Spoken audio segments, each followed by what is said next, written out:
Hola a todos, soy Peter.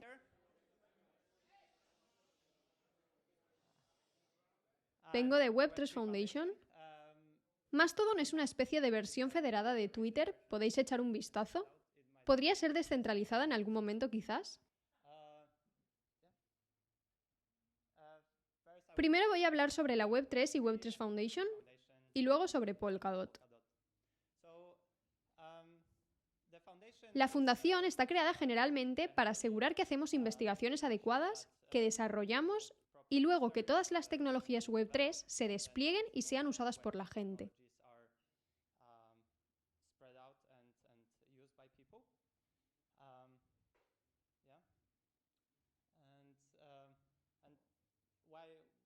¿Qué es Web3? ¿Por qué la necesitaríamos y por qué la fundación quiere hacer eso?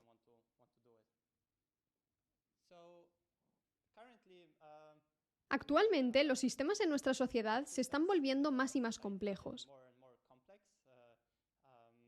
Cada vez más personas participan en proyectos que estamos construyendo. Y la forma en que esto ha sido resuelto actualmente es tener algunos hubs centrales a través de los cuales va toda la información. Entonces, si queremos conectarnos a muchas personas, pasaríamos por un hub particular, como Facebook o Google, o nuestro gobierno también. Nos reunimos en un hub y nos permite trabajar juntos de diferentes formas. Esto tiene una serie de problemas diferentes. Primero, si hay un problema en el hub, la interacción puede ser interrumpida o no podemos seguir haciendo nuestro trabajo. Digamos que Equifax recoge todos nuestros datos de crédito y luego hay algún fallo en Equifax y todos los datos de crédito se van.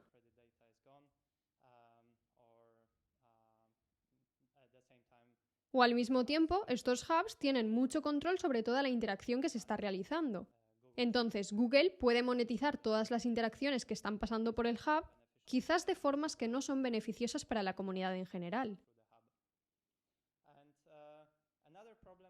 Y otro problema es que quizás no hay nada de malo con el hub, que es lo que ocurre la mayor parte del tiempo. Gmail es muy práctico y todos los servicios son muy útiles y funcionan la mayor parte del tiempo. Sin embargo, por ejemplo, digamos en caso de los bancos, tiene que haber mucha supervisión para asegurarse de que nada salga mal. Así que están sus firmas de contabilidad que necesitan asegurar que toda la contabilidad se haga correctamente, o los reguladores que necesitan ver que todo está hecho correctamente. Y esto introduce burocracia y muchos gastos generales en lo que sea que se esté haciendo. Por lo tanto, en lugar de ejecutarse solo, debemos tener mucho cuidado para asegurarnos de que esos hubs funcionen correctamente.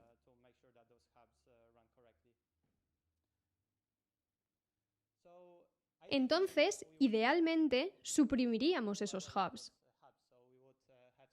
Tendríamos un modo de interactuar con mucha gente diferente de una forma fácil y robusta que no dependa y que no cause todos esos problemas.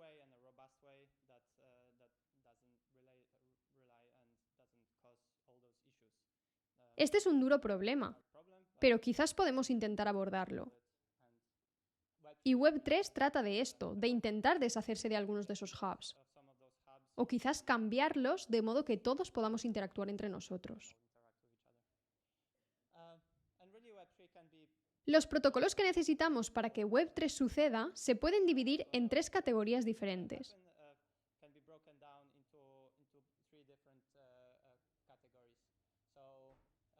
Necesitamos algún modo de interactuar unos con otros sin tener que confiar los unos en los otros. Así que quizás queremos configurar algún conjunto inicial de reglas y luego interactuar entre nosotros de acuerdo con el conjunto de reglas, en lugar de pasar a través de un hub particular, hacerlo más directamente entre sí. Queremos desacoplar la infraestructura física que nos permite compartir los datos entre nosotros. No queremos que la infraestructura en sí misma controle a quién van los datos. Por ejemplo, Google o Amazon sostienen los datos en sus silos físicos y también tienen el control de hacia dónde van los datos. Pero en realidad, los datos deben estar en una capa separada donde podamos distribuirlos de acuerdo con lo que son, en lugar de dónde se encuentran físicamente. Y luego queremos algún modo de enviar un mensaje entre nosotros de una forma más transitoria. Quizás no queremos hacer ningún acuerdo, sino que solo queremos enviar un mensaje entre nosotros directamente, y queremos una forma de hacerlo potencialmente anónima.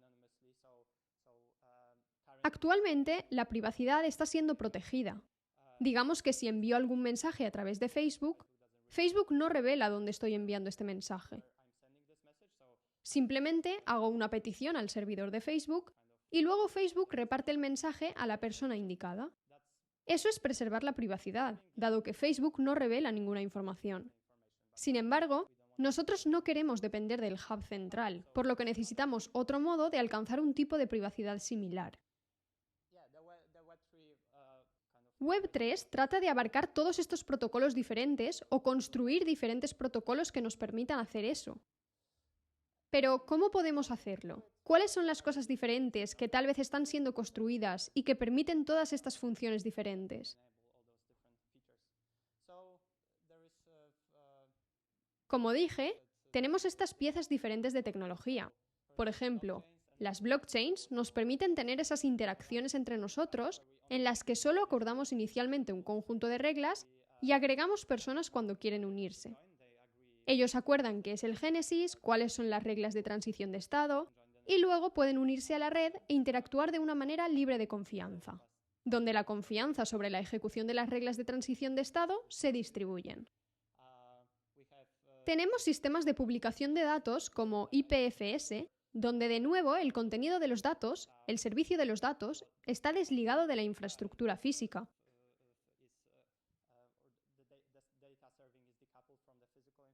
De modo que si solicito los datos, solicito el contenido, en lugar de pedirlo a una fuente particular, pues ese lugar físico podría tener algún tipo de control sobre si los datos se distribuyen o no. Hay protocolos de mensajería que nos permiten comunicarnos. Whisper está en sus etapas iniciales. Está Matrix, que tal vez se puede difundir un poco más, pero definitivamente este es un campo que requiere mucho trabajo. Hay redes peer-to-peer. Todas esas cosas diferentes se basan en tener una especie de recubrimiento por encima del Internet actual, que es una red peer-to-peer. La peer-to-peer que fue desarrollada para Ethereum es bastante específica, mientras libp2p es un protocolo peer-to-peer mucho más general, que con suerte nos permitirá construir protocolos descentralizados más interesantes.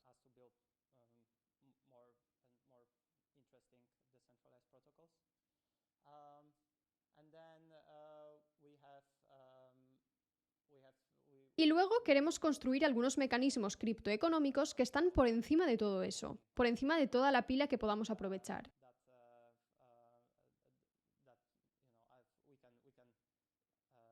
En términos de Web3, se estará intentando hacer en Web3 Foundation. Se estará intentando hacer a un bajo nivel y luego permitir a otras personas construir aplicaciones muy concretas. Y por supuesto, hay mucha investigación que hacer. Hay algunas cosas en criptografía.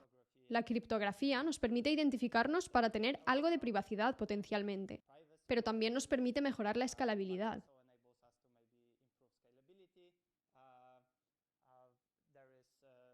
Hay dinámicas de red interesantes porque los datos no fluyen siempre de las personas al hub y hacia las personas. Necesitamos averiguar cómo hacer que la red funcione para que los datos fluyan correctamente a través de ella. Hay teoría de juego y economía, porque no todo está controlado por los hubs. Necesitamos averiguar cómo hacer sistemas que se autorregulen. Gobernanza. Ahora mismo la mayor parte de los hubs están basados en dictaduras. Por tanto, si Google cree que determinada función es buena, simplemente puede introducirla, aunque eso afecte a buena parte de los usuarios. Pero ahora, si queremos distribuirla más, necesitamos alguna manera para que esta gran cantidad de usuarios tomen decisiones sobre las funciones que se están introduciendo. Ese es un gran problema en blockchain donde no tenemos ningún buen proceso para tomar decisiones sobre lo que se está haciendo. Algoritmos de consenso. Eso está a un nivel un poco más bajo, pero necesitamos averiguar cuál es el tipo de versión canónica de la verdad en la que todos están de acuerdo, y debemos hacerlo de manera eficiente.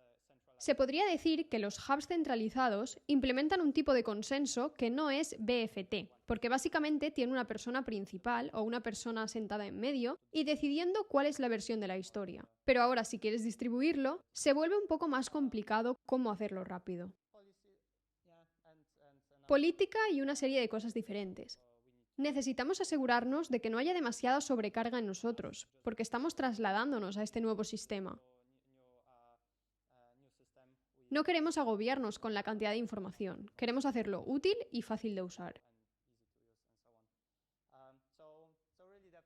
Realmente la Fundación está creada para abordar todos esos problemas e investigar todos esos problemas.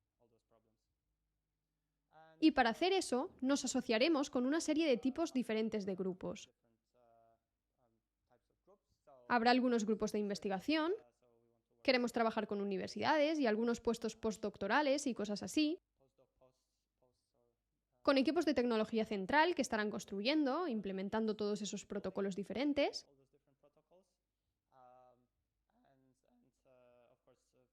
Y por supuesto, los constructores de aplicación nos informarán de cómo construir cosas, pero también lo harán útil para todo el mundo al final.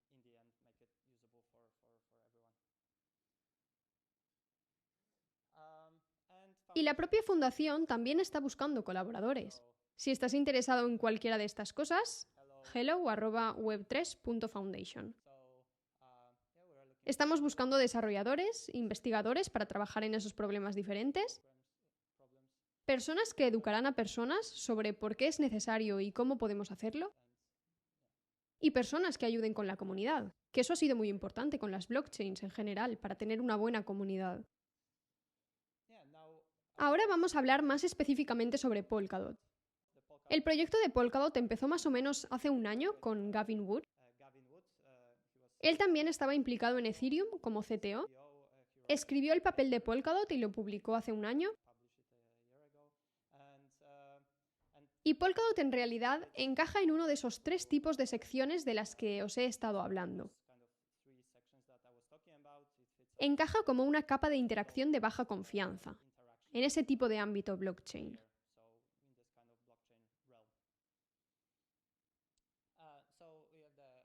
Tenemos a Web3 Foundation, de lo que estaba hablando un poco, y las ideas que la impulsan.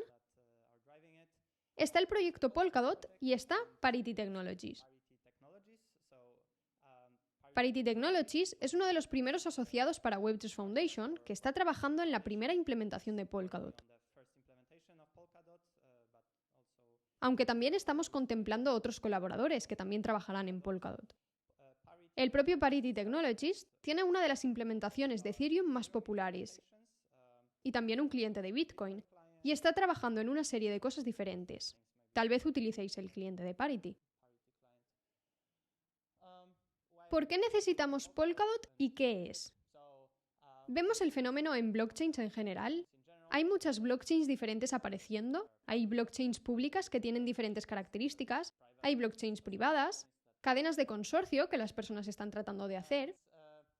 ¿Y por qué hacen todas estas blockchains?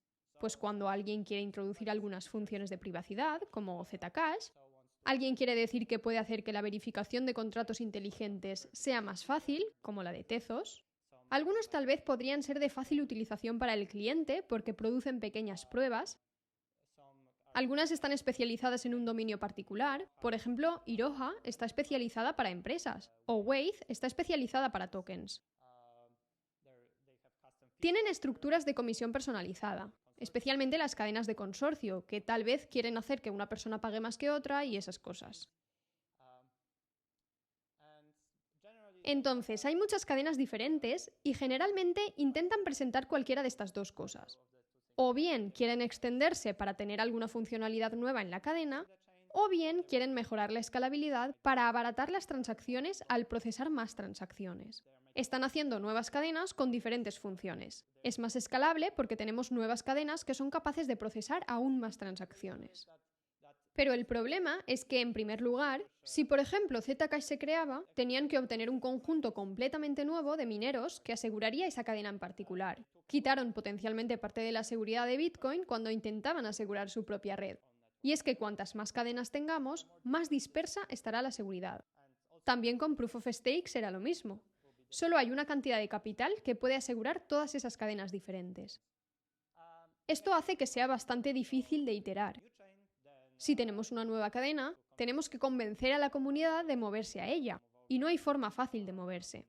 Es difícil evolucionar las cadenas existentes, como podemos ver con los hard forks de Bitcoin. Entonces, eso es un problema. Y todas ellas están fragmentadas, por lo que no se pueden comunicar entre ellas. Tenemos Zcash, que permite algo de privacidad. Es muy difícil aprovechar esta privacidad instantáneamente, por ejemplo en Ethereum o en alguna otra cadena. O tal vez tenemos alguna blockchain muy amplia y funcional, como Ethereum, y luego tenemos una blockchain simple que no permite tanta funcionalidad como Waves. Y Waves podría querer aprovechar alguna de las funciones de Ethereum. Eso no es posible porque todas ellas están desconectadas. Entonces, lo que necesitamos en realidad es agrupar la seguridad con el fin de asegurar que todas las cadenas están aseguradas juntas. Así que, cuantas más cadenas haya, no estamos dispersando toda la seguridad. Necesitamos asegurar que son capaces de comunicarse entre ellas, y en general no solo tokens, sino comunicar cualquier mensaje que quieran transmitir. Con Ethereum aprendimos que probablemente la computación general es bastante buena, y tal vez podamos hacer algo más que nuevas monedas en la blockchain, pero al mismo tiempo seguir siendo extensible. Por lo tanto, queremos seguir esta innovación de nuevas máquinas de estado y permitir que se procesen más transacciones o que sean más baratas. Y con suerte, Polkadot intenta resolver esos problemas. La manera en que está tratando de resolverlo es básicamente alejarse de este enfoque actual en la blockchain, donde el mecanismo de transición de estado está bloqueado con el mecanismo de consenso o el mecanismo de canonicalización. Básicamente, el mecanismo de transición de estado nos dice cuáles son las posibles continuaciones correctas de una cadena particular. Y puede haber múltiples continuaciones. Puede ser como una continuación, tal vez tener un orden de transacciones y otro orden de transacciones diferentes. Y básicamente necesitamos tener un proceso según el cual decidamos qué continuación de la blockchain es una única canónica. De lo contrario, podríamos tener doble gasto. Y sí, este es el principal problema. Entonces, la forma en que Polkadot lo resuelve es separándolo en dos partes diferentes. Están las parachains, que son máquinas de estado potencialmente diferentes. Por tanto, las parachains y sus respectivas comunidades garantizan que haya alguna variedad posible de transiciones de estado válidas disponibles.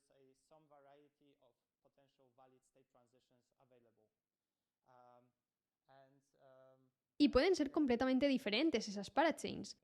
Pueden tener máquinas de transición de estado diferentes, pero tienen a los cotejadores, de los que hablaré más tarde, que necesitan garantizar que hay transiciones de estado válidas. Y luego, la otra cosa es la relay chain, que se encuentra en el medio y garantiza que solo haya una transición de estado finalizada o canonicalizada desde todas las parachains diferentes.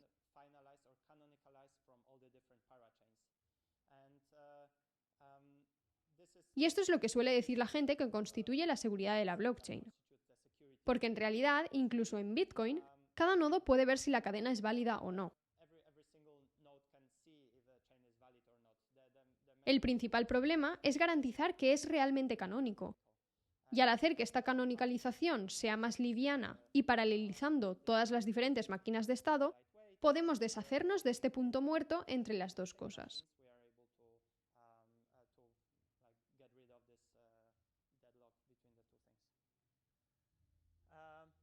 Así que la Relay Chain solo proporciona el consenso, tiene alguna funcionalidad de gobernanza sobre toda la red y almacena la lógica de validación para todas las diferentes parachains. Aunque solo la almacena, no tiene que ejecutar la lógica de validación para las parachains. Las parachains son lo que actualmente proporciona cualquier funcionalidad, por lo que podríamos decir que son blockchains completas. Pueden trabajar con alguna especie de soluciones off-chain, pero están validadas completamente, lo que significa que proporcionan plenas garantías de seguridad, no como las sidechains o algo así. Luego ellas también pueden ser más independientes, como las cadenas puente, que simplemente hacen posible la comunicación. Si algunas cadenas no quieren confiar en la red Polkadot para consenso, también pueden comunicarse con la red Polkadot. Y de forma similar para las cadenas puente. Entonces, básicamente, puedes tener redes privadas que están completamente separadas. Digamos que si un banco quiere hacer una red, puede hacer una red. Y luego puede conectarla al conjunto de la red Polkadot y comunicarse con ella sin tener que comprometerse en ninguna de sus soberanías ni tener que poseer ninguna criptomoneda.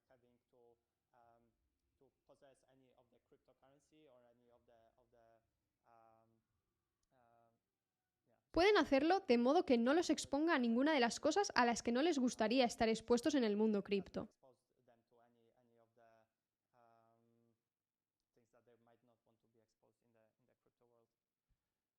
Y eso nos permite tener muchas cadenas diferentes, todas esas máquinas diferentes, como la máquina de estado de Zcash, o la máquina de estado de Tezos, o la máquina de estado de Waves, Ethereum, la que sea.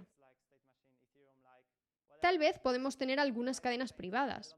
Melonport es una empresa de gestión de activos que construye una solución de gestión de activos. Quieren tener su propia parachain que tenga características especiales que faciliten el uso de su parachain o que se adapte específicamente a una aplicación particular en la parachain.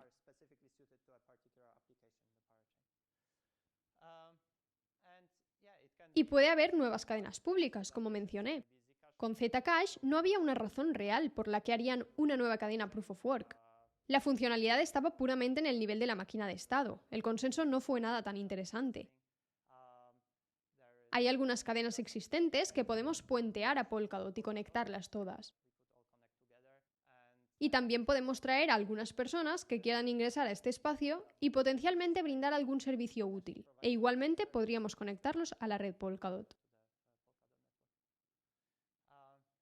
Y como dije, en lugar de distribuir la seguridad entre múltiples cadenas, la juntamos y tenemos este sistema Proof of Stake en la propia Relay Chain, mientras todas las parachains corren en paralelo. Y sí, eso les permite interactuar entre ellas. Es más fácil para experimentar porque podemos hacer una nueva cadena y probarla, hacerla interactuar con todas las aplicaciones existentes que tenemos. Si no es muy útil, podemos descartarla. No tenemos que discutir si debemos actualizar nuestra cadena porque estamos conectados a esa nueva cadena que acabamos de hacer. Podemos mantener nuestra antigua cadena. Si, por ejemplo, queremos Ethereum Classic y Ethereum, podemos dividirlo y enlazarlos juntas, y aún así viven en la misma red. No tenemos que discutir cuál de las dos debemos usar. Y también, si queremos finalmente migrar una vez hemos experimentado, debido a esas transacciones libres de impuestos a través de la Relay Chain, podemos mover todos los activos, todas las certificaciones, todo el estado que queremos a una nueva cadena, y luego continuar allí. Creo que si miráis en polkadot.network hay un light paper y señala algunas aplicaciones diferentes. Puede haber algunas cadenas que se adaptan muy bien a los oráculos. Hablé con alguien de la BBC antes de la charla y esa cadena podría adaptarse muy bien a este caso de uso particular en el que la gente que está proporcionando oráculos no tiene que ocuparse de ninguna criptomoneda, simplemente proporcionar datos. Y la cadena tiene una máquina de estado que simplemente les permite cobrar por esos datos. Y luego tienes otra cadena que potencialmente aprovecha los datos. Puedes tener una cadena similar a Zcash en la que contribuyes anónimamente a una ICO. Aunque tal vez Ethereum tendrá sus propios Zk-Snarks, pero por ahora podría hacer eso y un montón de otras aplicaciones. Ese es uno en particular donde alguien está siendo acreditado, creo que por una cadena de consorcios bancarios. Y luego emite un activo en una parachain Melonport y luego hace todo tipo de cosas diferentes. Supongo que no es una charla amigable para principiantes. Bien, ¿cómo funciona? Un poco más en detalle, rápidamente, están los validadores que se sientan en la Relay Chain. Están ahí para lograr consenso sobre la Relay Chain.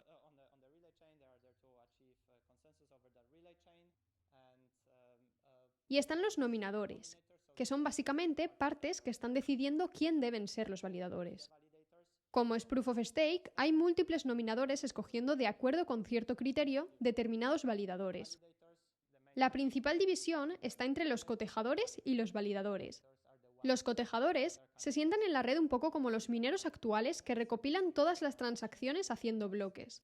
Pero luego, en lugar de lograr consenso entre ellos, envían pruebas de transición a los validadores que luego logran un consenso sobre un conjunto de bloques de parachain en diferentes cadenas.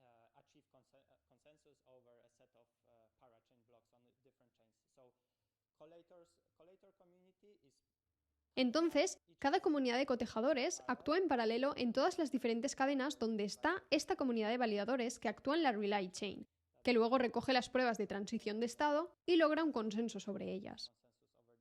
Y esta paralelización de las comunidades de cotejadores es lo que hace posible esta variedad de cadenas.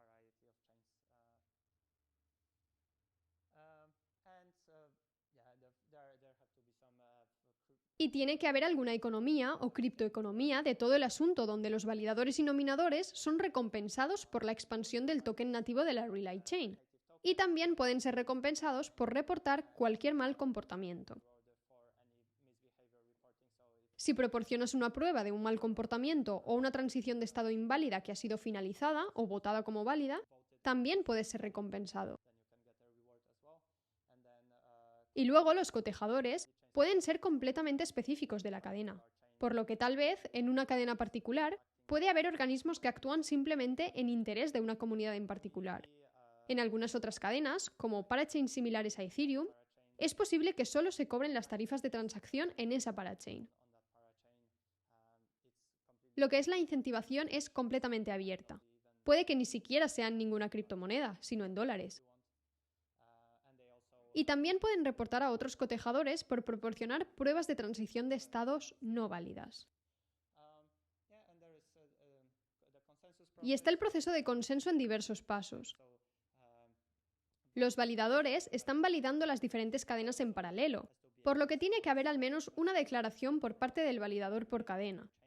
Puede haber al menos tantas parachains como validadores haya. Luego ellos transmiten esas declaraciones de disponibilidad y validez.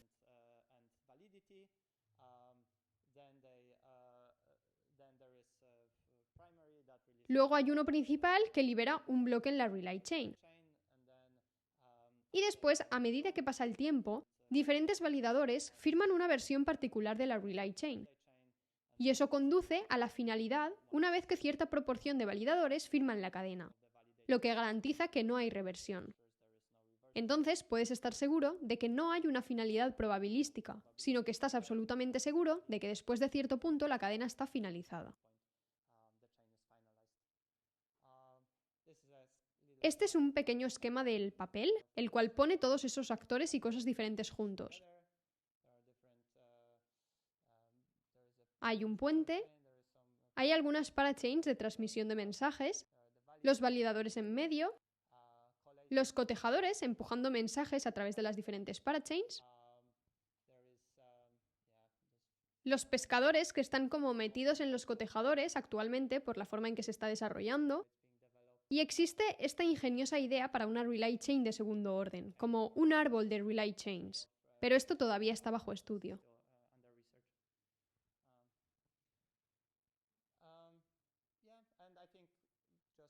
Simplemente para ubicarlo entre diferentes soluciones, creo que lo importante es asegurarse de que esta seguridad no siga dispersándose. Por tanto, necesitamos retroceder y descubrir cómo hacemos que la seguridad de todas las cadenas sea común. A medida que crecemos, no obtenemos cada vez menos seguridad. No queremos limitarnos solo a tokens, queremos tener transacciones generales.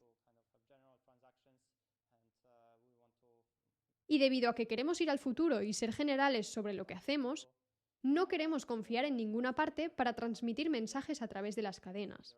Ha habido soluciones en las que tiene que haber un servidor y luego están empujando transacciones de una cadena a otra. Nosotros queremos en realidad asegurarnos de que, por ejemplo, si instancio una transacción aquí y se supone que desencadenará algo en otra cadena, y luego se supone que esa cadena desencadenará algo en otra cadena y esa en otra cadena, queremos estar seguros de que suceda. No queremos que suceda tal vez. Es un poco como Ethereum. Si un contrato inteligente de Ethereum llama a otro contrato, sabes que este contrato será ejecutado y potencialmente devolverá resultados o tomará acción. O algunas cadenas también se encierran en una máquina de estado particular. Entonces vemos que eso ayuda con la escalabilidad si solo tenemos una máquina de estado. Es un poco como el sharding, donde solo tenemos una máquina de estado. El sharding sigue siendo bueno para la escalabilidad, pero aún así necesitamos otra solución también para hacer posible esta extensibilidad o cadenas diferentes que tengan diferentes características. El desarrollo va hacia adelante. Hay una serie de cosas que están siendo desarrolladas. El consenso Proof of Stake, que se desarrolla en Parity, separando el propio consenso del contrato de staking.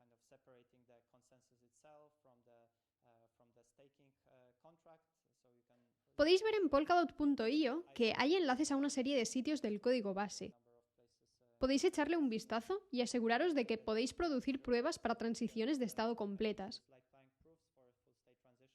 Esto es necesario para que los cotejadores puedan funcionar. Tenemos un puente listo. Esto es algo que te permite transmitir transacciones entre diferentes cadenas similares a Ethereum sin confiar en ninguna de las partes. Estamos implementando libp2p, que es un protocolo peer-to-peer más general, que nos permitirá hacer algunas cosas más que con devp2p. Tenemos una nueva máquina de estado que te permite ejecutar código que está compilado en WASM.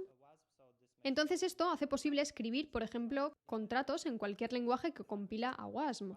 Por ejemplo, Parity escribe mayoritariamente en Rust, por lo que podemos escribir contratos inteligentes en Rust en lugar de en Solidity, y escribir una lógica de validación correcta que pueda ejecutarse en la Relay Chain. Y WASM es un ensamblaje web estándar que está siendo desarrollado en la industria por Google, Mozilla y otras personas, y ya es muy rápido comparado con algo como EVM, lo que nos permitirá hacer una lógica mucho más compleja en cadena. Y al generalizar sobre la máquina de estado, tenemos esta distinción donde tenemos motores conectables, que son los motores de consenso, por lo que podemos tener diferentes motores de consenso y también algo llamado la máquina, que es la máquina de estado, y también podemos conectar máquinas diferentes. Si estáis interesados, podéis echar un vistazo a cómo está hecho el código base de Parity. Y podéis seguir el progreso del desarrollo en diferentes organizaciones de GitHub.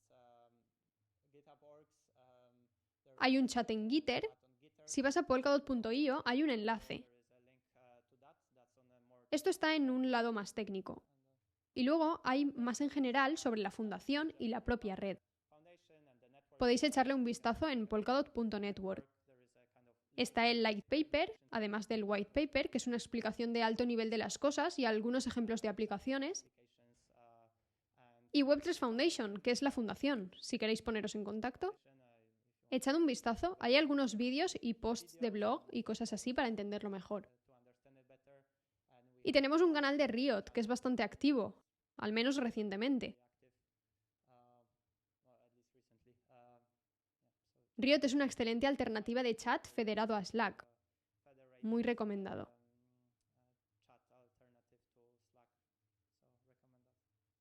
Gracias.